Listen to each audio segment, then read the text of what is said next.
সেদিন সকাল সকাল ঘুম থেকে উঠে ছাদে গেছিলাম একটু রোদ পোয়াতে, কিন্তু ছাদে গিয়ে দেখলাম রোদ নেই, শুধু মেঘলা আকাশ।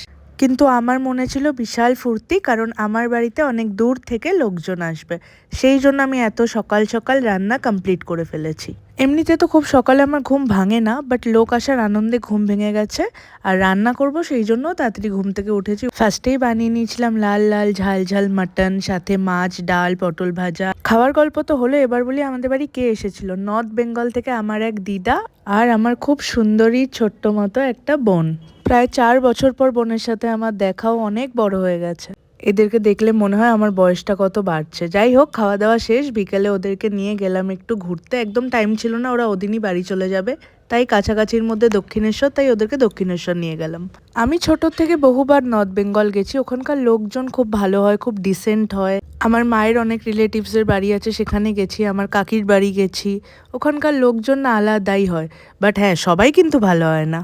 আর আমার সব থেকে বেশি মন ছুঁয়ে যায় ওখানকার লোকদের ওয়ে অফ টকিং, যেভাবে কথা বলে, এত মিষ্টি হয় কি বলবো। আর ওদেরকে দেখে আমার মনে হচ্ছিল আমি ওদের সাথে নর্থ বেঙ্গল চলে যাই। যাই হোক, তারপর দক্ষিণেশ্বর ঘোরা হলো। তারপরে গেলাম একটু ফুড প্লাজায় টুকটাক খাওয়া দাওয়া করতে। আমরা খেলাম এই ঠান্ডায় ঠান্ডা ঠান্ডা লস্যি, আর দিদা খেলো একটু কচুরি। আমরা আর এসব কিছু খাইনি। তারপরে ওখান থেকে বাড়ি এলাম, এসে ওদের প্যাকিং চলছে এখন, ওরা বাড়ি চলে যাবে বলে।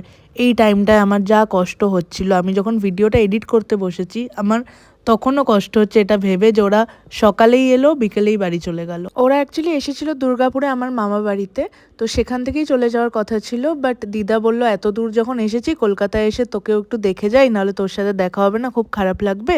তাই এসে আমাদের বাড়ি ওই একবেলার জন্য ঘুরে গেল। তারপরে ওদেরকে ছাড়তে আমরা গেলাম শিয়ালদা, ওদের পদাতিক ছিল রাত্রে।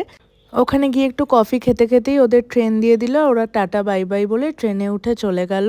আর এই যে ইমোশনাল মুভমেন্টটা, এইটাই আমি কন্ট্রোল করতে পারি না। দিদাও কাঁদছিল, বোনও কাঁদছিল, আমিও কাঁদছিলাম। আবার কবে দেখা হবে না হবে, এত দূরে থাকে।